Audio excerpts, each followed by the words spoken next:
Hello my dear students. So today I am going to discuss about classification of organic compound. ठीक है बच्चों, तो organic compound के classification से पहले मैं आपको कंपाउंड और कंपाउंड को कैसे क्लासिफाई करते हैं पहले मैं आपको ये बताना चाहूंगा। तो आप लोग 9th में पढ़े होंगे बच्चों पिछले क्लास में, कंपाउंड जो होते हैं it is broadly classified into two types. One is called what? Organic compound,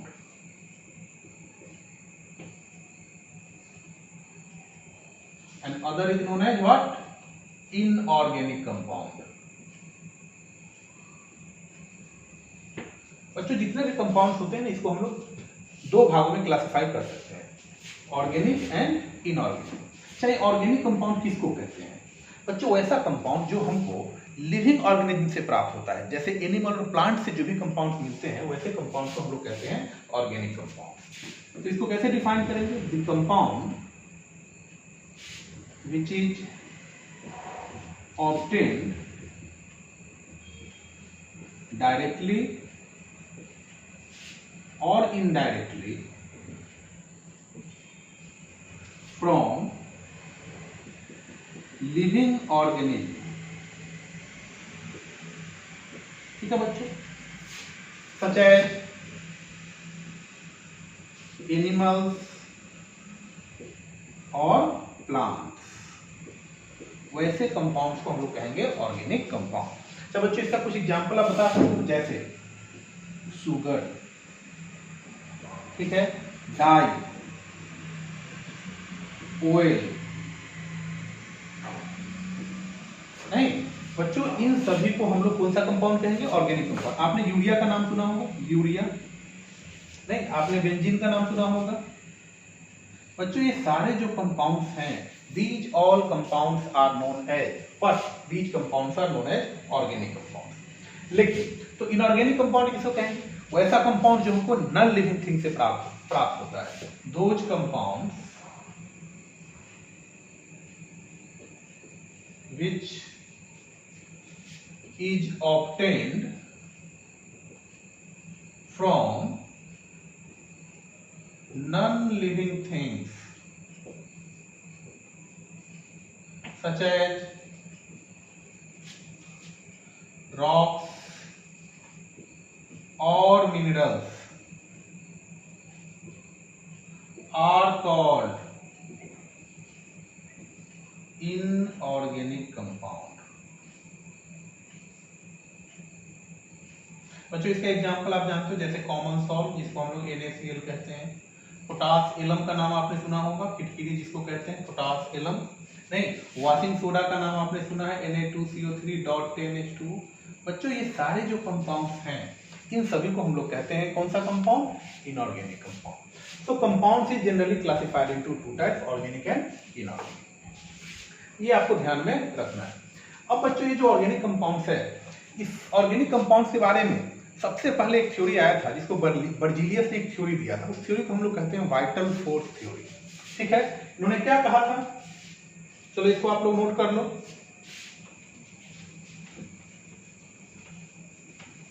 चलो बच्चों मैं ऑर्गेनिक केमिस्ट्री का बेसिक, जहां से ऑर्गेनिक केमिस्ट्री का इवोल्यूशन हुआ है वहां से मैं आपको बता रहा हूं। इस थ्योरी को कहते हैं बच्चों वाइटल फोर्स थ्योरी। बच्चों this theory was given by Berzelius. Berzelius ने बच्चों इस थ्योरी को दिया था। इन 1815 में थ्योरी आया था, तो यही शायद डेट रहा होगा 1815, 18th सेंचुरी की बात है, 18th century. According to him उन्होंने क्या कहा था? उसने कहा था organic compound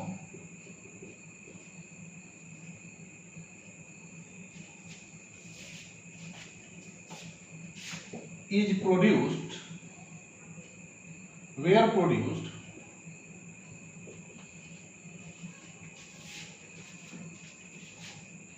by some mysterious force, mysterious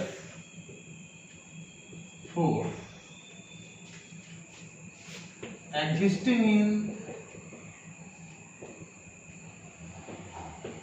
living organism.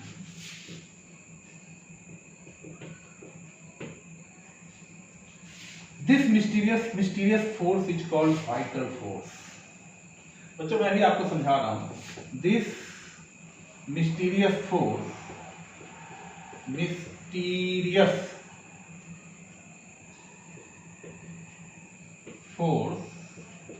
is called, was called vital force.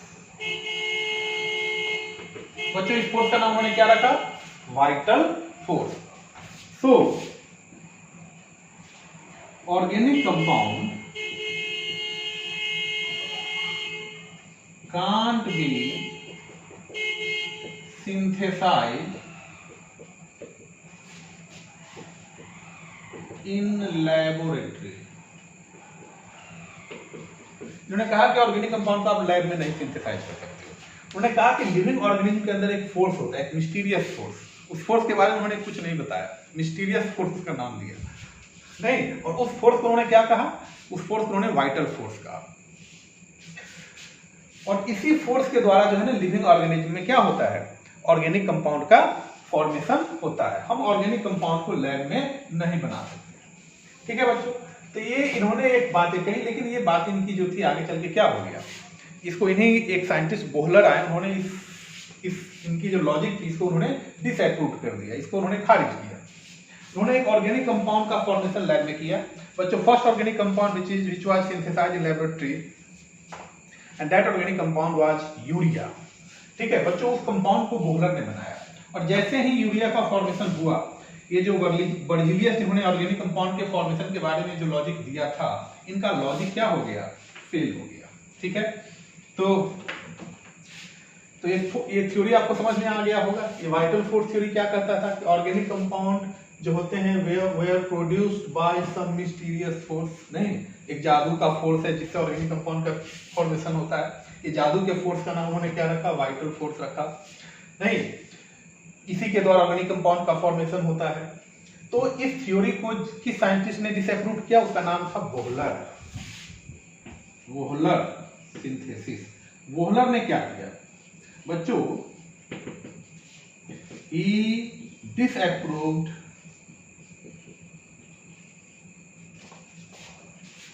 Berzelius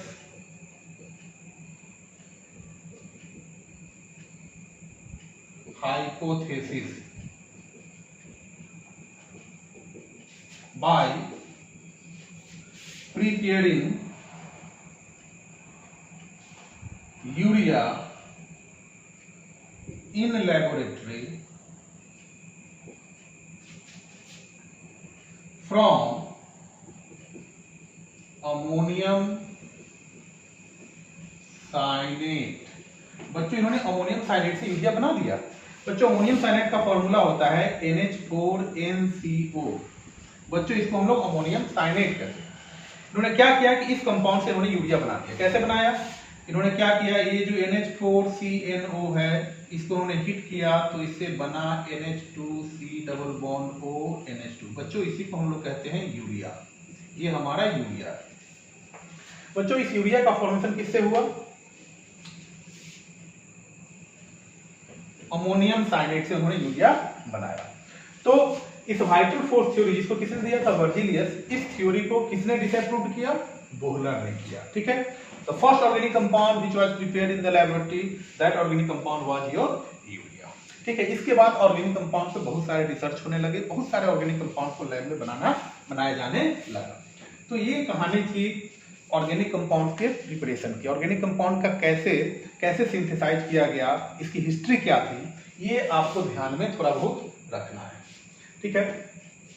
तो ये आपको समझ में आ गया होगा. तो एक्चुअली ऑर्गेनिक कंपाउंड है क्या? इसका मॉडर्न डेफिनेशन क्या होगा? तो हम लोग इसका एक मॉडर्न डेफिनेशन हम लोग निकालते हैं.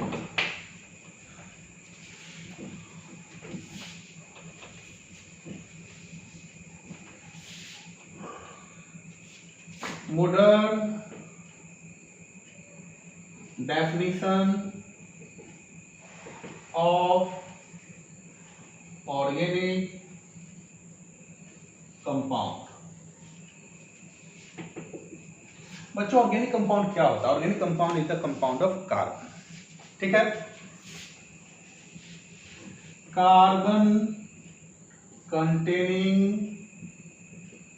कंपाउंड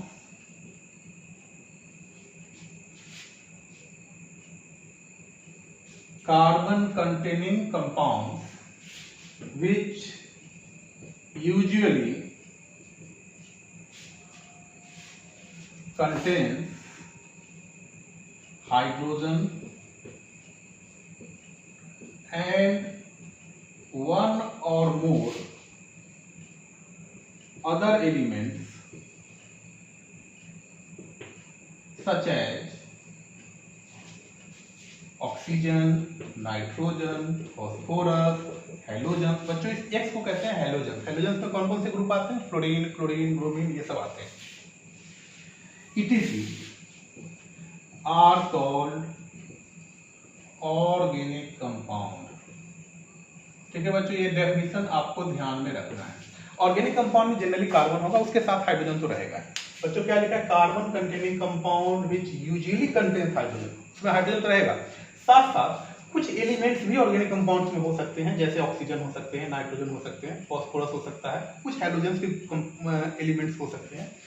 तो ऐसे कंपाउंड्स को बच्चों हम लोग कहते हैं ऑर्गेनिक कंपाउंड। तो ये बच्चों ऑर्गेनिक कंपाउंड्स की 18th सेंचुरी की बात थी, ठीक है। तो ये कहानी मैंने आपको बताया, ठीक है।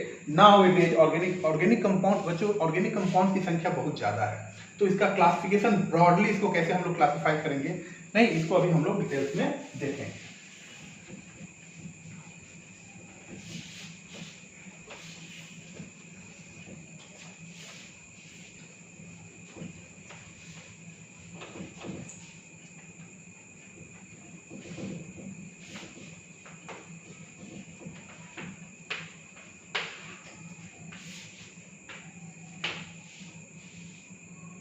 ठीक है बच्चों, तो हम लोग स्टार्टिंग करते हैं क्लासिफिकेशन ऑफ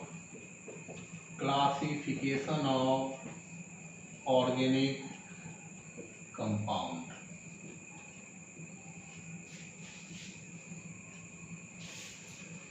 बच्चों ऑर्गेनिक कंपाउंड को जनरली हम लोग it is classified into 2 types. इसको हम लोग 2 भागों में क्लासिफाई करते हैं। एक को कहते हैं एलिफैटिक कंपाउंड, एलिफैटिक कंपाउंड। इसको बच्चों एसाइक्लिक कंपाउंड भी कहते हैं, एसाइक्लिक या ओपन चेन भी कह सकते हैं। और दूसरे को बच्चों हम लोग कहते हैं कार्बोसाइक्लिक।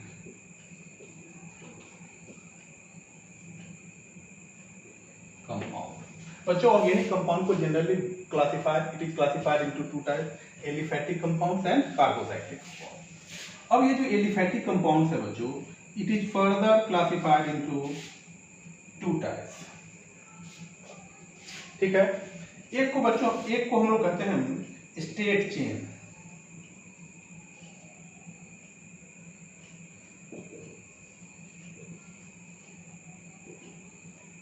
और एक को कहते हैं हम लोग ब्रांच्ड चेन।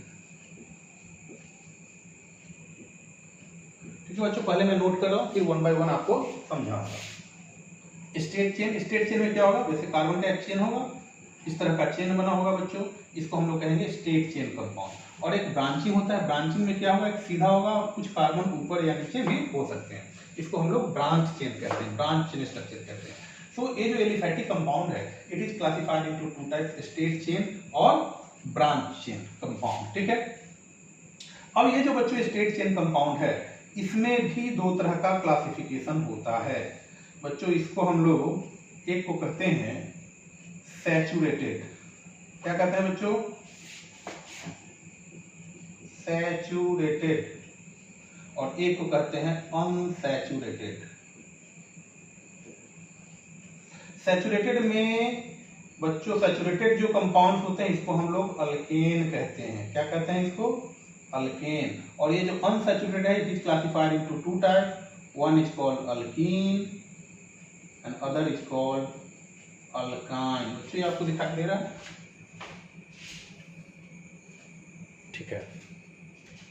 बच्चों ये जो स्टेट चेन है, स्टेट चेन कंपाउंड्स जो होते हैं it is classified into 2 types, saturated and unsaturated. Saturated को ही हम लोग अल्केन करते हैं और अनसैचुरेटेड जो कंपाउंड्स है उसको हम लोग अल्कीन और किस में क्लासिफाई करते हैं, अल्काइन में। सिमिलरली बच्चों ये जो ब्रांच चेन कंपाउंड है इसमें भी दो तरह के क्लासिफिकेशन हो सकते हैं। अगर इसमें सिंगल बॉन्ड होगा तो उसको हम लोग कहेंगे, क्या कहेंगे इसको हम लोग कहेंगे सैचुरेटेड, और जिसमें डबल और ट्रिपल बॉन्ड होगा उसको हम लोग क्या कहेंगे, अनसैचुरेटेड कहेंगे। ठीक है, हमारा जो फोकस होगा क्लास 10 में बच्चों, हम इस एलिफैटिक कंपाउंड्स को आपको डिटेल्स में डिस्कस करेंगे। ठीक है, उसी तरह बच्चों ये जो कार्बोसाइक्लिक कंपाउंड है it is classified into two types. इसको भी हम लोग दो भागों में क्लासिफाई करते हैं। ठीक है, एक को बच्चों हम लोग कहते हैं एलिसाइक्लिक और एक को कहते हैं एरोमेटिक। ठीक है, ये जो आपका एलिसाइक्लिक कंपाउंड है बच्चों it is further classified into two types. One is called homocyclic और दूसरे को बच्चों हम लोग कहते हैं हेट्रोसाइक्लिक। होमोसाइक्लिक और heterocyclic. Aromatic compound is further classified into two types. एक को हम लोग कहते हैं होमो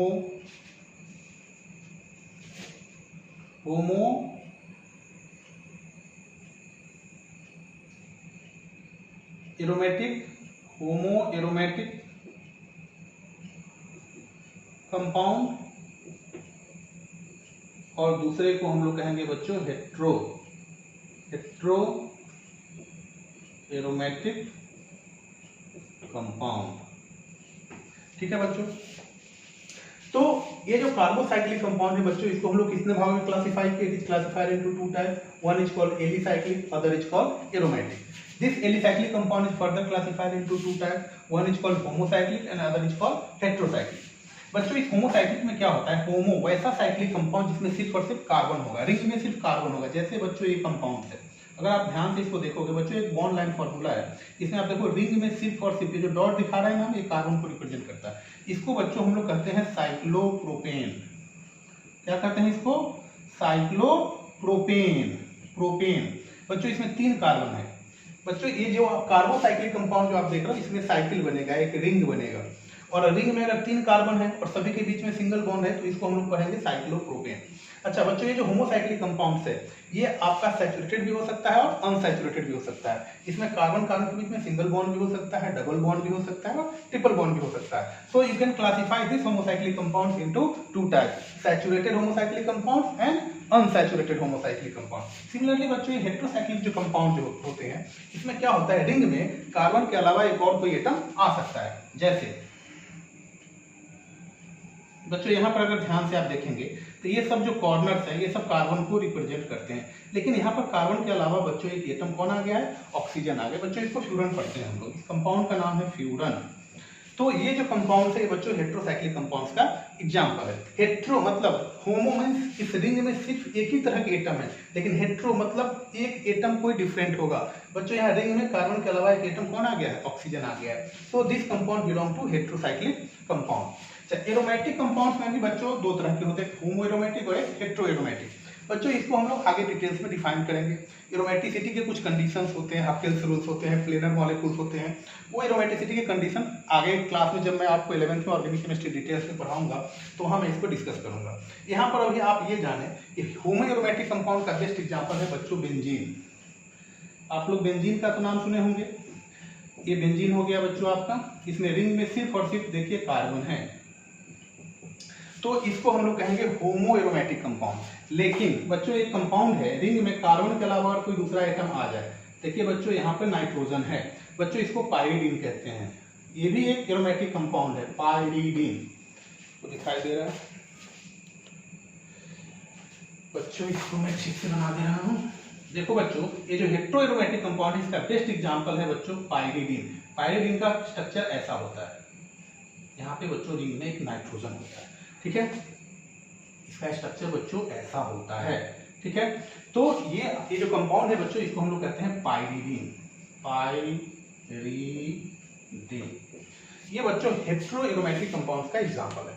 सो आप देख सकते हो ना कि ऑर्गेनिक कंपाउंड्स के कितने ऑर्गेनिक कंपाउंड बन सकते हैं।